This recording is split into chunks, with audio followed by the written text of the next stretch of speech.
J'ai réalisé cette vidéo pour ceux qui désirent s'initier à la pratique de la chasse sous-marine, sans aucune prétention de ma part, juste pour l'échange.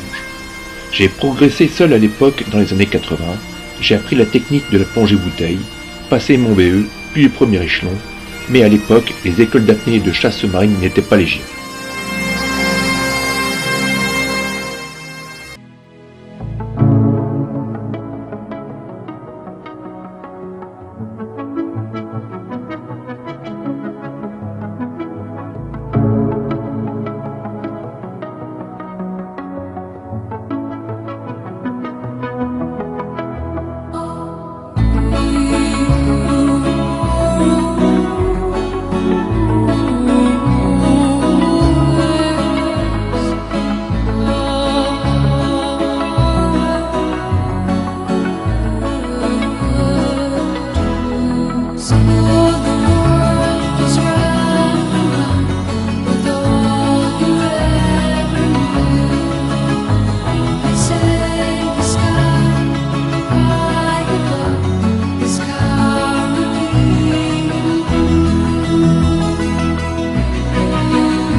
Je m'appelle Dominique Laure, j'ai 51 ans et ça va faire un petit peu plus de 35 ans que je pratique la chasse sous-marine.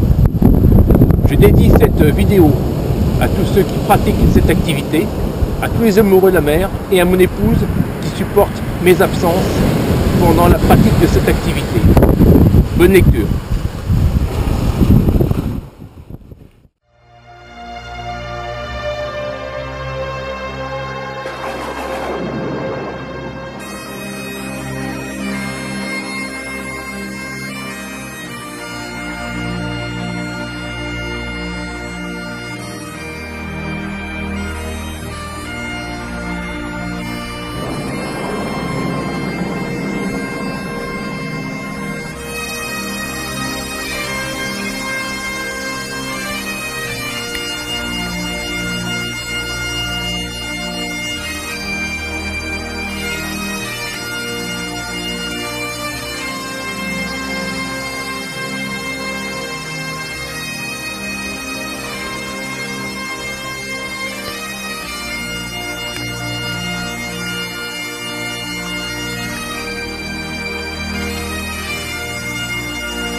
Rappel de base de sécurité. Ne plongez que si l'on est en forme. Chasser à deux. La sagesse se recommande. Attention à la mise à l'eau. Les vagues, le courant, les déferlantes sur roche. La même chose pour la sortie. Avoir une assurance individuelle pour la responsabilité civile. Prévenir son entourage de son parcours et de sa durée. Connaître la météo du jour, les horaires de la marée, les particularités de la zone. Être balisé avec une bouée de chasse ou planche avec fanion.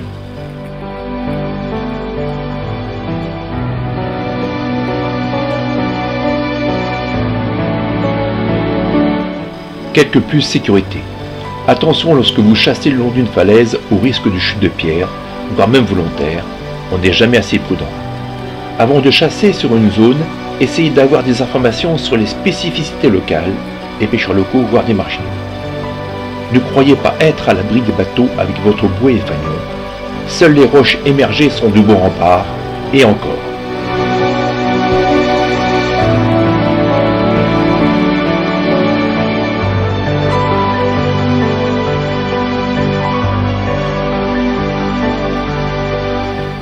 L'apnée, c'est le fait d'arrêter de façon volontaire sa ventilation.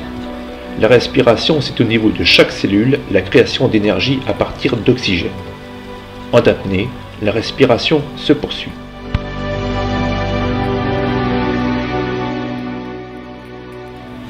Notion de physiologie. La respiration est un processus qui intervient au niveau cellulaire. Elle peut être résumée en une production d'énergie par la cellule qui consomme de l'oxygène et rejette du gaz carbonique. En apnée, on bloque le renouvellement d'air, par conséquent, la quantité d'oxygène dans l'organisme va diminuer puisque celui-ci est consommé. Dans le même temps, la quantité de gaz carbonique va augmenter, résultat du fonctionnement des cellules.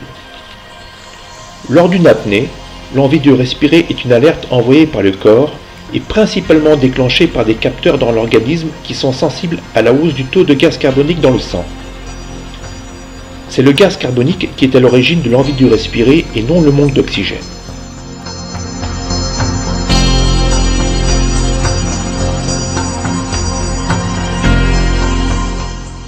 Le risque de syncope, c'est le risque majeur en apnée.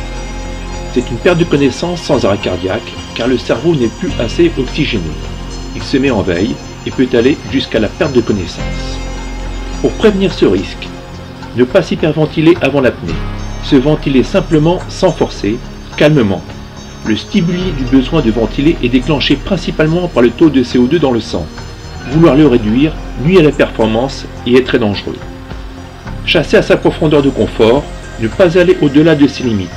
Conserver de larges marges de sécurité. Chasser avec un coéquipier de même niveau. Chasser à un seul fusil avec votre coéquipier si vous évoluez à des profondeurs importantes et assurer une veille partagée. S'entraîner régulièrement pour apprendre à se connaître, ne pas forcer sur une apnée, avoir de la lucidité, aucun poisson ne vaut de risquer sa vie.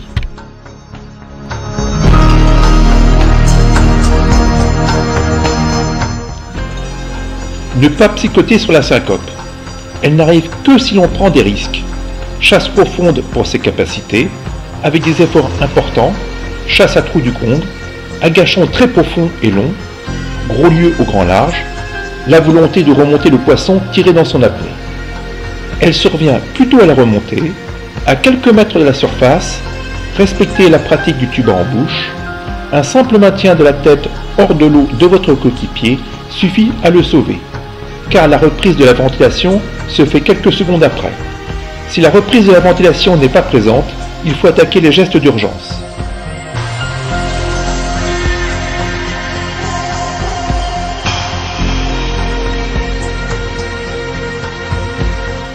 Liste des imprévus en apnée.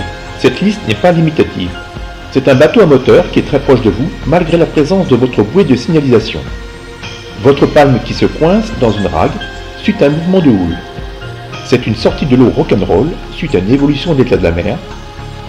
Un tir mal effectué sur un poisson dans une rague à une profondeur importante pour vous. Un agachon trop long pour essayer de tirer le poisson et hauteur d'eau à parcourir pour retrouver la surface. C'est aussi rentrer dans une cale d'épave et ne pas retrouver la sortie, profondeur et ou visibilité, la base.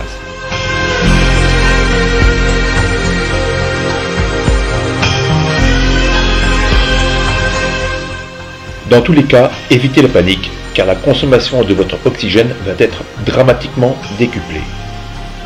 Restez lucide pour prendre les bonnes décisions. Vous attaquez la remontée. Vous savez que vous êtes plus que limite. Relâchez-vous. Larguez votre ceinture. Ayez des mouvements de palme souples et puissants. Évitez les mouvements rapides à cause de la surconsommation d'oxygène. Votre coéquipier est en surface. Indiquez avec le geste « ça ne va pas » ou « je n'ai plus d'air ».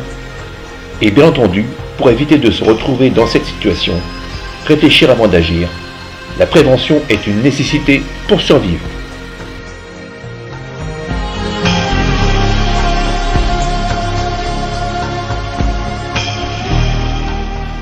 L'appel des secours, les gestes qui sauvent. Si la personne n'a pas de réaction, libérez les voies aériennes supérieures. Vérifiez la ventilation et s'il n'y a pas de ventilation, faites appeler les secours au 112 ou le 15 par un coéquipier ou une autre personne. Attaquez la réanimation cardio-pulmonaire. 30 compressions thoraciques, 4 à 5 cm de compression, cadence 100 compressions par minute. Ensuite, cycle de 2 insufflations et 30 compressions thoraciques, faire 5 cycles, puis recharge de ventilation. Poursuivre jusqu'à l'arrivée des secours. Je recommande d'apprendre les gestes qui sauvent via la sécurité civile, la Croix-Rouge, le secourisme en entreprise, dans les clubs de plongée.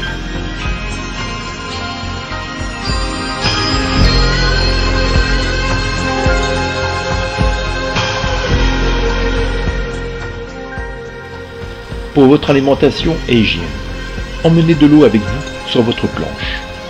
Alimentez-vous en suclant la veille des pâtes, du riz. Évitez le café, c'est un tonique cardiaque. Au bout de 2 heures de chasse, pensez à manger des barres de céréales ou des fruits secs. Pour info, 1 kg de graisse humaine en termes d'énergie permet de faire du vélo pendant 24 heures non-stop. Ne négligez pas votre sommeil, 7 heures à 8 heures, en dessous de 6 heures équivaut à un état d'ivresse.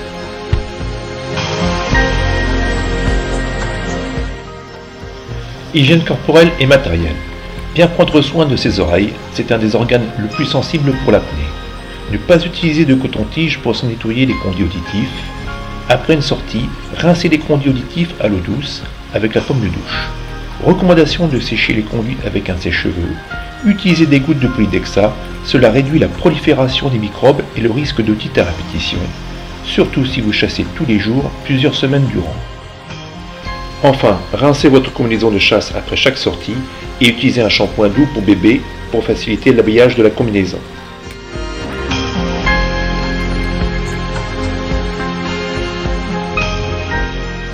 Il est important de s'entraîner régulièrement.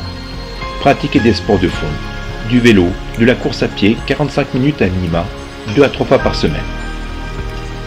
Maintenir et développer ses capacités aquatiques, telles que l'apnée dynamique, le travail en hypercapnie, sur l'hypoxie, le palmas tuba, 2 heures par semaine à minima. Pratiquer des activités d'assouplissement et de gymnastique, 45 minutes à minima par semaine. Et tout cela pour maintenir une bonne forme et conditions physiques en début de saison à partir de mars-avril et ne se consacrer qu'aux poissons lorsqu'on est dans l'eau.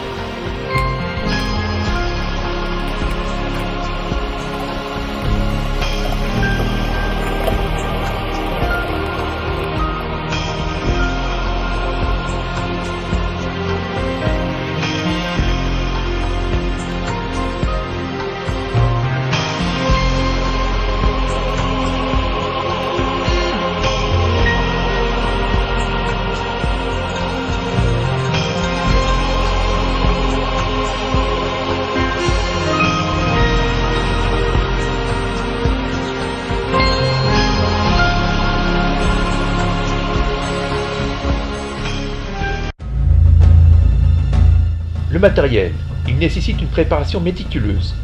Vérifiez qu'il est toujours en bon état et ne pas le préparer au dernier moment.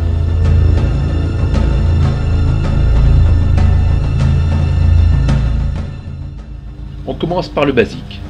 Les palmes plutôt longues, en thermoplastique, ou mieux en carbone, mais c'est plus cher. Partez sur des chaussons en néoprène de 5 mm et ne négligez pas le confort du chausson de la palme. Le tuba classique, pas de cannelure ni de dispositif spécial. masque à nez intégral, plutôt de petits volumes pour réduire l'effet de plaquage du masque et préserver une bonne apnée.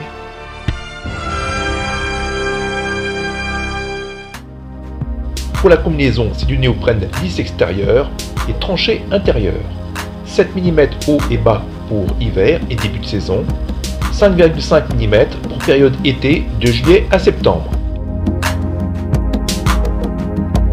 La pissette, un incontournable pour éviter les odeurs et irritations.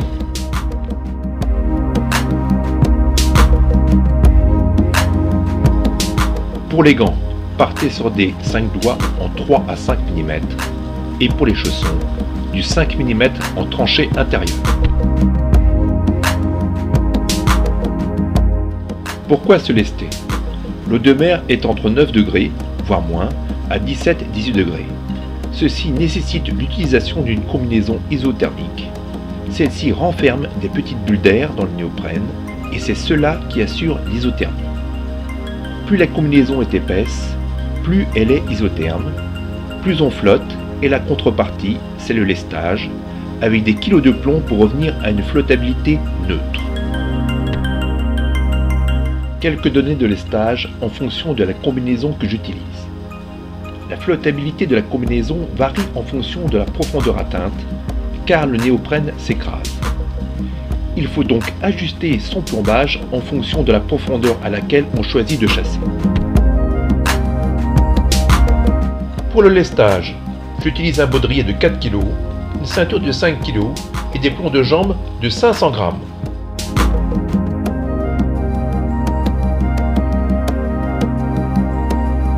Il faut bien déterminer votre lestage afin de réduire le poids sur la ceinture pour réduire le risque de douleur lombaire.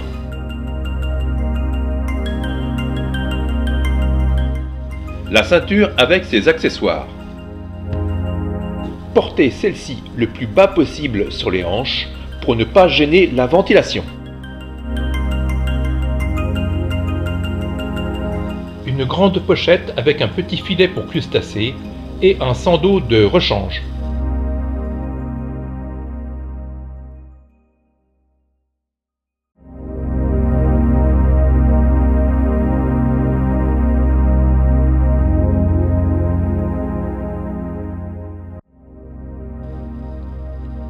Un accroche-poisson, c'est un tube en inox faisant office de déragueur, fixé avec une cordelette de 3 mm.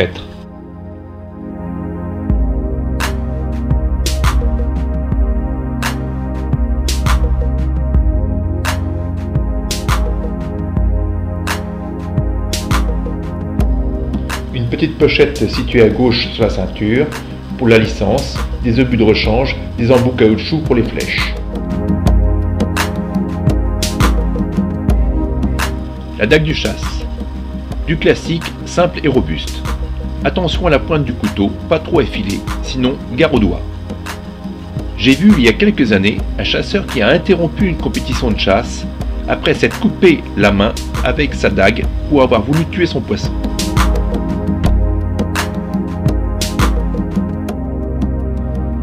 Pour l'arbalète, c'est un tube de 1 m carbone. Je privilégie l'assise du fusil pour la technique de l'agachon.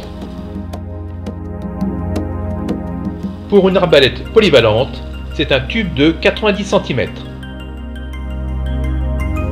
Mes fusils, un Crissy carbone 100 cm avec crosse au mer, un Soria Sub Arrow 100 carbone, guide enclose tract et roller.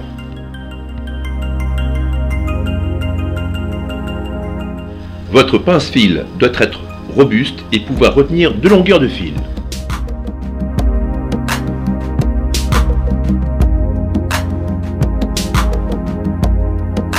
L'agrafe en inox permet de décrocher facilement son poisson, surtout si le poisson est embroché.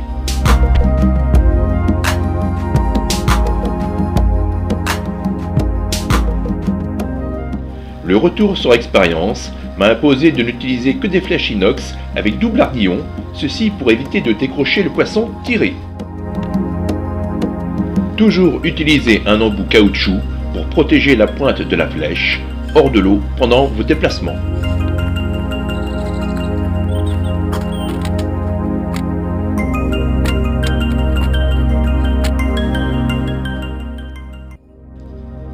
utilise un amortisseur, évite les pelotes de fil et permet d'amortir les à-coups dans le fil d'attache en cas de raté, et réduit les contraintes dans celui-ci avec le départ de gros poissons.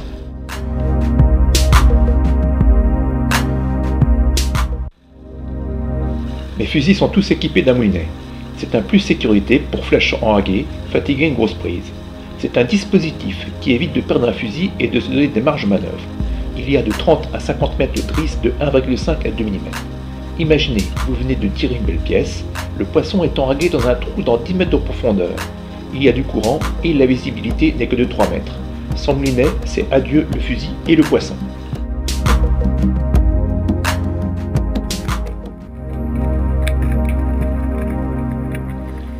Je viens de tirer un petit bar et ma flèche s'est enraguée. Je vais utiliser mon moulinet pour ne pas risquer de perdre mon fusil.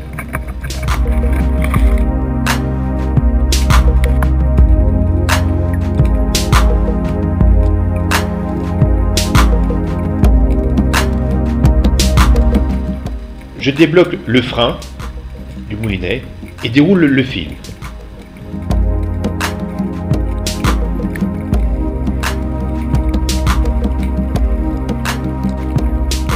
Le fusil se trouve maintenant juste sous la surface.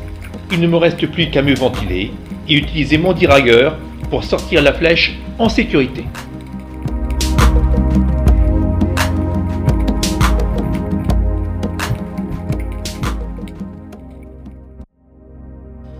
De même, je n'utilise que des flèches à ergots et si possible des ergots soudés.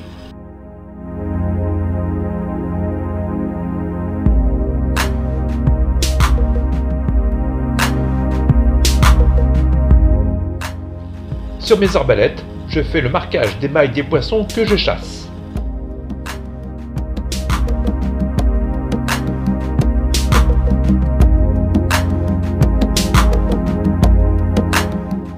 La planche de chasse, c'est votre scooter des mers.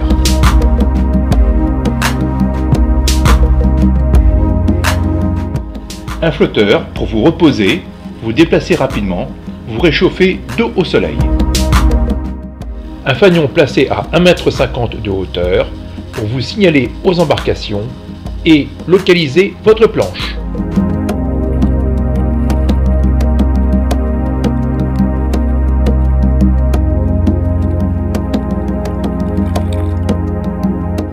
À l'avant, une ligne de mouillage classique avec de la grosse drisse de 6 à 8 mm et un grappin lesté.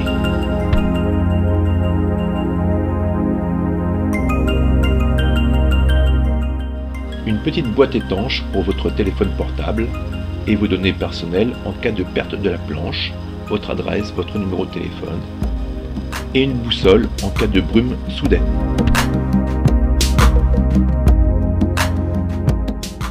À l'arrière de la planche, le filet classique à crustacés, une ligne de vie de 35 mètres pour chasser dans le courant, un accroche-poisson robuste en câble inox, un couteau supplémentaire, et vous pouvez également emmener un GPS.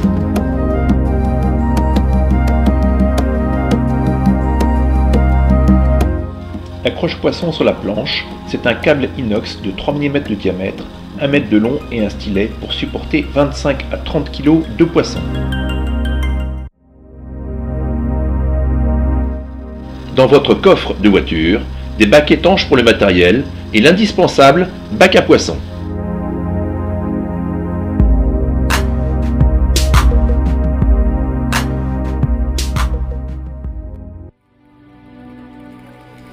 Pour utiliser votre arbalète en sécurité, ne jamais armer un fusil hors de l'eau.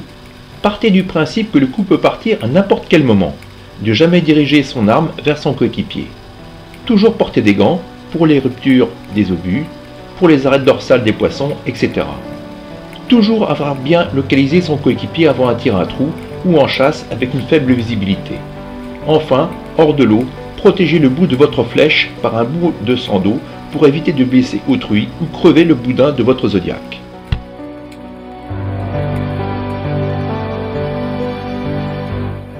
Pour la position de tir, c'est bras cassés et prêt à amortir le recul du tir.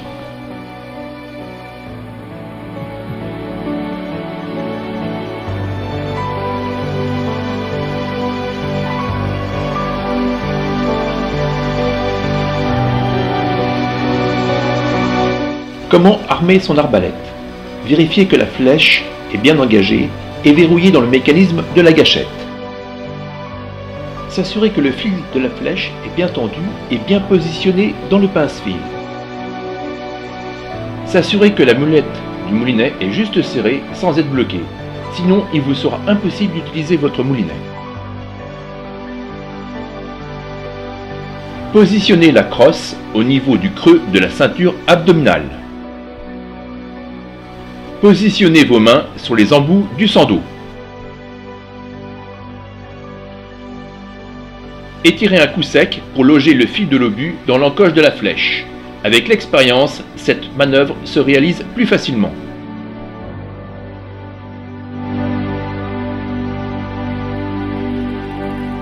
Ce qui peut fausser votre tir: un ardillon trop relevé, une flèche tordue, une grosse tête faisant écran à votre visée, un fil trop tendu sur votre largue-fil, un angle de crosse inhabituel, une arbalète déséquilibrée, soit par un moulinet trop gros ou une caméra embarquée, le recul mal maîtrisé, des sandos de longueur et de puissance différentes, enfin la certitude que l'on va manquer son tir.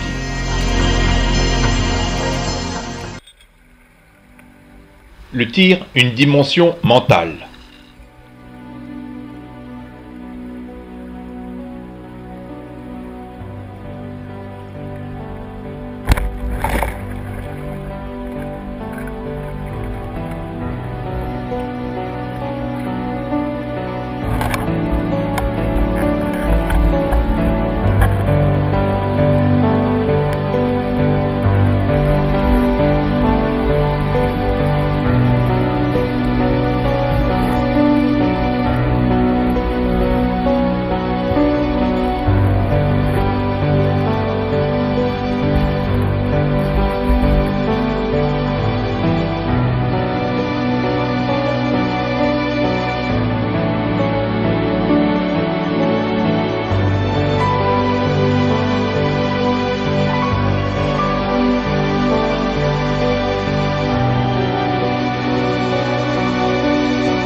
Toujours passer le poisson fléché dans la cordelette de l'accroche-poisson pour éviter de dire adieu à celui-ci.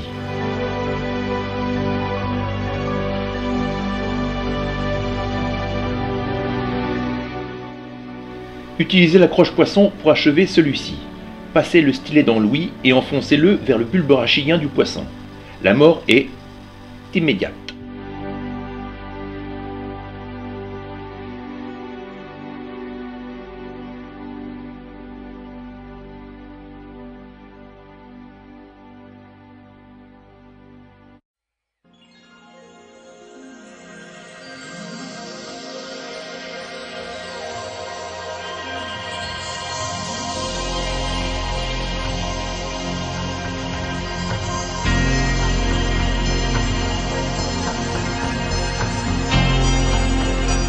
Pour un tir efficace sur le poisson, essayez tant que faire se peut de viser la zone du bulbe rachidien et surtout évitez le ventre, car le poisson peut se déchirer.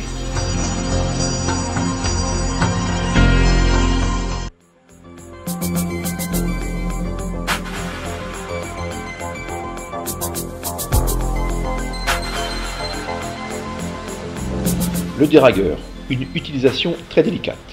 Il permet de déraguer une flèche coincée dans une faille. C'est un tube inox de diamètre 20 mm et de longueur 230 mm avec une fente sur la moitié du tube pour laisser passer le talon de la flèche. Il permet d'effectuer une rotation de la flèche et de faciliter son extraction.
Éthique de la chasse. Respectez les tailles. Ne tirez que le poisson que vous consommez. Respectez les usagers de la mer. Avoir une maille éthique pour les poissons sans maille, tels que la vieille, un minimum 1,2 kg, voire plus.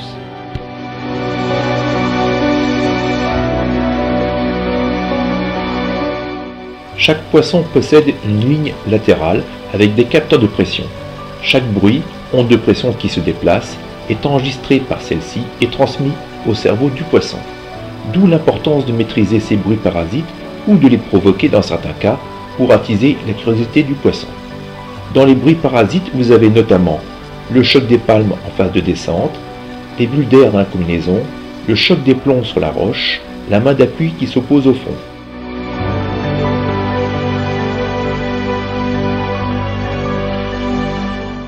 Les prédateurs tels que le bar, le lieu, sont à la recherche du poisson fourrage tels que les lançons, les sprates, etc.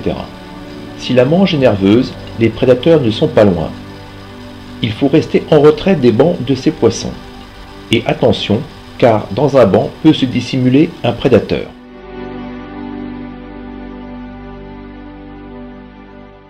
Faut-il faire du bruit pour attirer le poisson? Plusieurs écoles. Au large, sur des zones où il y a de la vie, des lançons, des vieilles, des lieux, ne pas faire de bruit. Il y a toujours des petites bulles qui s'échappent de la combinaison et les poissons vous ont déjà entendu. Au bord, au montant, je recommande d'appeler le poisson en faisant des bruits de gorge, gratter le sable, frotter des moules.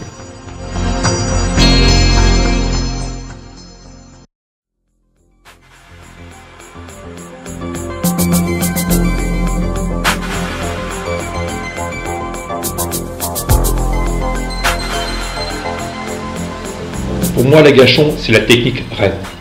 L'agachon, c'est le nom d'une cabane en cabague que les chasseurs utilisent pour attirer et ensuite tirer les canards. C'est l'affût en tentant de se dissimuler le plus possible pour faire corps avec le relief. C'est la recherche de l'harmonie avec le milieu. Votre canard doit être silencieux.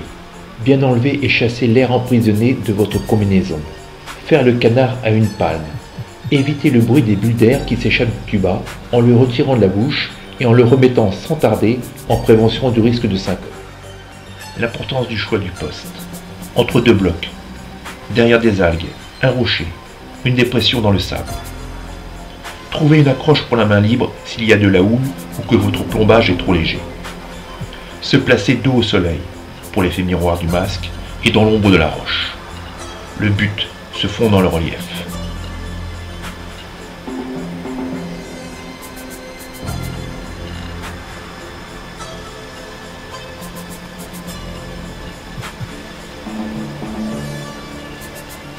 La présence des petits poissons à proximité du chasseur indique que le chasseur est bien fondu dans le relief.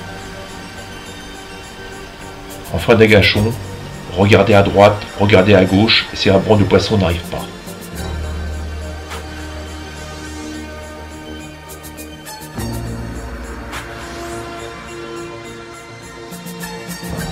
Pour un agachon efficace, il faut aussi un bon angle de vue. Ne pas bouger le fusil. Évitez le phénomène d'essuie-glace. Ne pas bouger la tête. Restez comme un tronc d'arbre. L'idéal est que le poisson vienne droit sur la flèche, notamment si le poisson est calme et en confiance. Un groupe de poissons arrive. Laissez passer les petits. Ajustez et tirez les poissons à la maille. Ne soyez pas trop gourmand, il vaut mieux tirer un bar de 1,5 kg que de rater un bar de 2 kg.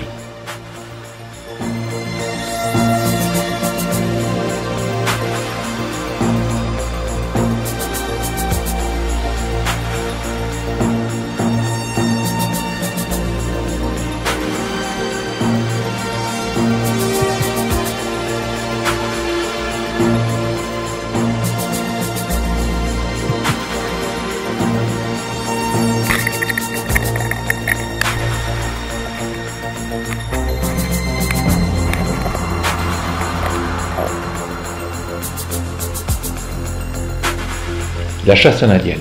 Après le canard, c'est un mixte d'agachons et de déplacements discrets au fond pour surprendre les poissons en épousant les contours du relief sous-marin. On peut même utiliser les mains pour se déplacer afin d'éviter de choquer les palmes avec le fond.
La chasse à la coulée.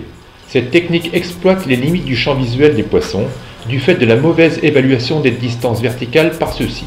Cela donne la possibilité au chasseur de s'approcher de sa proie en se laissant couler sur elle à palme de loup. Cette technique requiert un bon canard, silencieux, une bonne discrétion de palmage, se laisser couler sur le poisson avec un lestage adapté et de bonnes facultés de tir car le poisson est vu de dessus.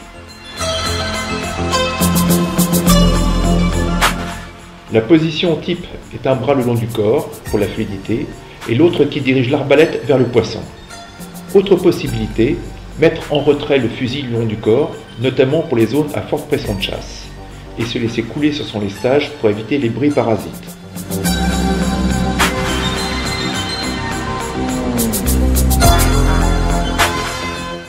La chasse à trous, c'est une technique adaptée aux poissons sédentaires et ou de passage qui élisent domicile dans des trous, des anfractuosités, des ragues creusées dans les rochers.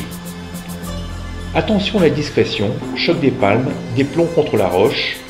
Abordez le trou avec la flèche du fusil en retrait du corps pour éviter de faire fuir les occupants du trou.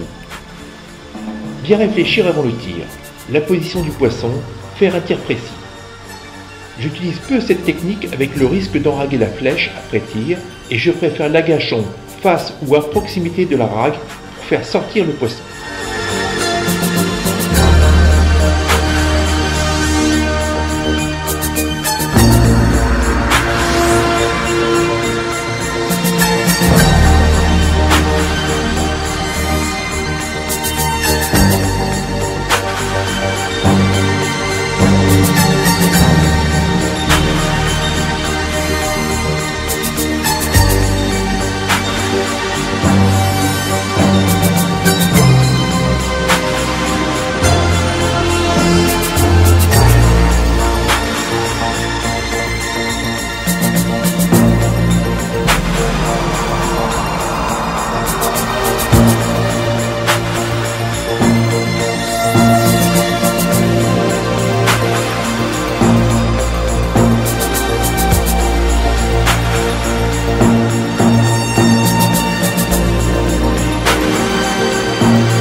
On n'inspecte pas tous les trous. Soit je surprends un beau poisson qui glisse vers une dalle, soit je suis de plus petits poissons qui me mènent à de plus gros.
Le bar, c'est un prédateur. Il a une alimentation très variée. Il se nourrit de poissons fourrage, lançons, sprates, gobies, etc. et également de crustacés, crabes verts, crevettes, araignées en mue. Il aime les eaux oxygénées. On le trouve aussi dans les baies et les lagunes. Sa taille minimum est 42 cm.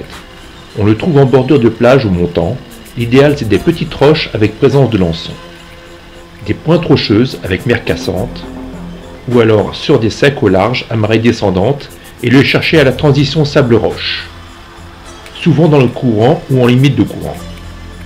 Sa rencontre est courante pour des poissons de l'ordre d'1 kg, moins fréquent de 2 à 4 kg et au-delà de 5 kg, rare.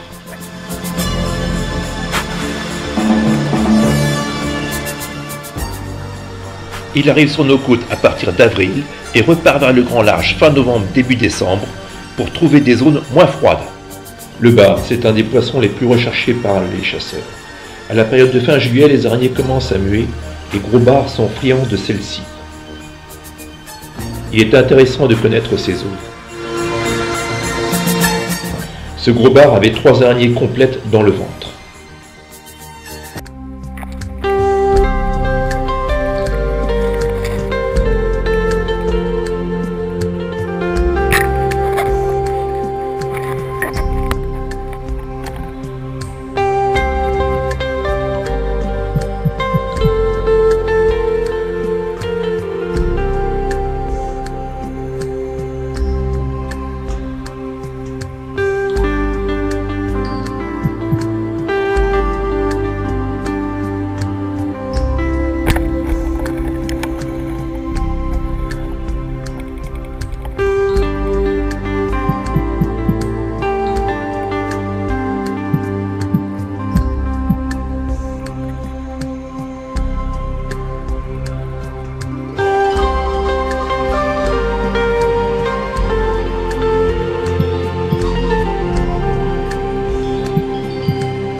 Le mulet.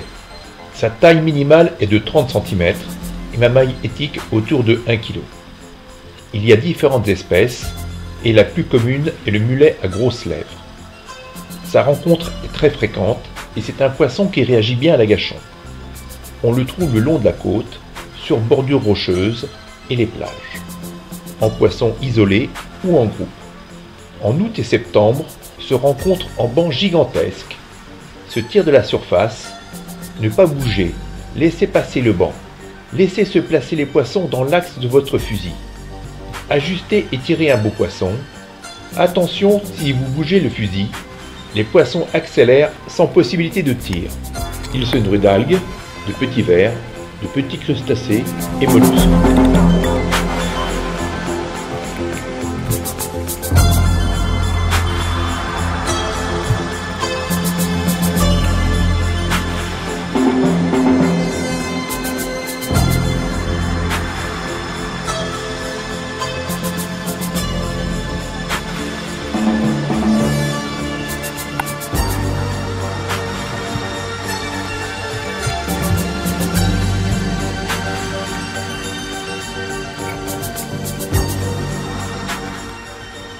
La vieille.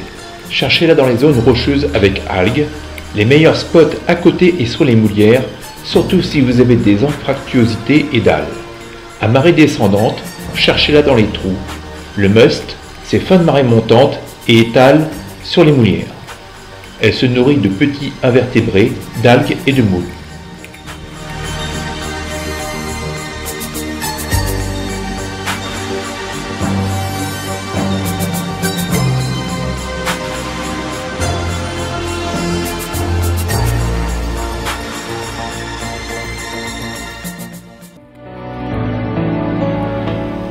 J'ai beaucoup de respect pour ce poisson. Il est assez commun. Par contre, les gros spécimens glissent dans les algues dès l'arrivée du chasseur.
Le lieu.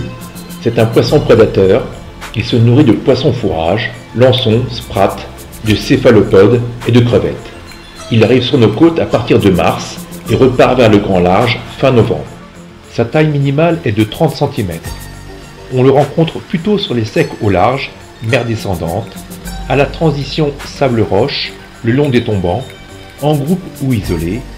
Sa rencontre est courante pour du poisson de 700 grammes, moins fréquent autour de 2 kg et rare au-delà de 3 kg.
Les lieux sont plutôt des poissons profonds, notamment pour les plus gros.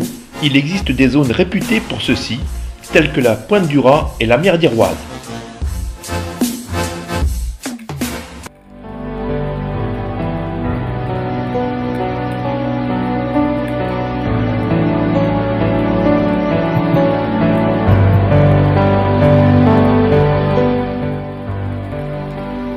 Le sard.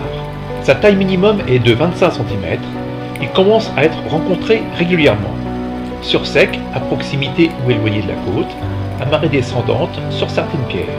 En général, un seul tir, après tout le monde gicle. Le long de la côte, sur bordures rocheuses, sur moulières, isolé ou en groupe. C'est un poisson très craintif. En groupe, il y a toujours des guetteurs. Surtout, ne pas bouger, car le groupe explose. On remarque que bar et sard cohabitent en groupe. Ceux-ci peuvent faire fuir des bars pour un petit geste de trop. Il se nourrit de mollusques, crustacés et coquillages.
La rétorpille à éviter. En effet, vous risquez de vous prendre des décharges électriques, similaires au fil à vache, faible intensité mais haut voltage, et qualité gustative très médiocre.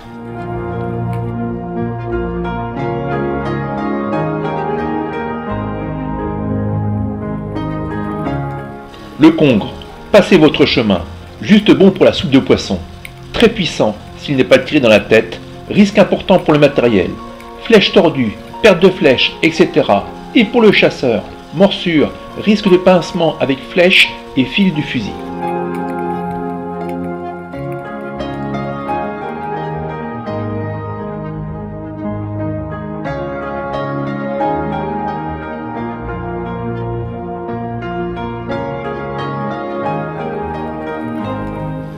La lompe, elle se rencontre au printemps, sur la roche, collée par son muscle, qui a été très médiocre.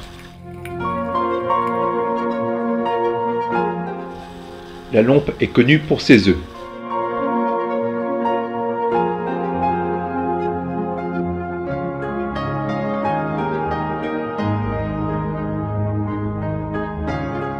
Le turbo, c'est un poisson plat gaucher. C'est un prédateur. Il a une alimentation variée. Il se nourrit de poissons fourrage, lançons, sprat, gobies. On le trouve sur des fonds sableux avec grosse granulométrie, plutôt au large et des profondeurs plus importantes, à partir de 12-15 mètres. Sa taille médiane est 30 cm, au large sur plateau sableux avec présence permanente de lançons. Plutôt chasse à marée descendante pour limiter les hauteurs d'eau et en dérive pour couvrir de grandes surfaces. Toujours dans le courant et chercher des fonds sableux à proximité de plateaux rocheux qui limitent les possibilités de dragage et de chahutage. Rencontre pas très fréquente de 1 à 20 kg.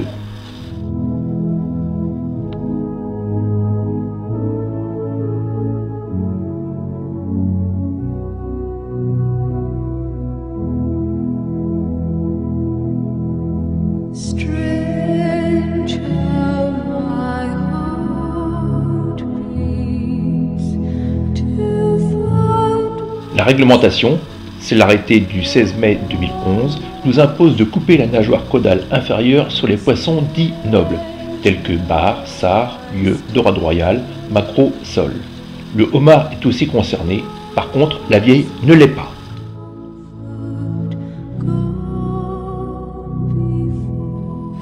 Il faut procéder à ce marquage dès la sortie de l'eau, soit sur le bateau ou au bord.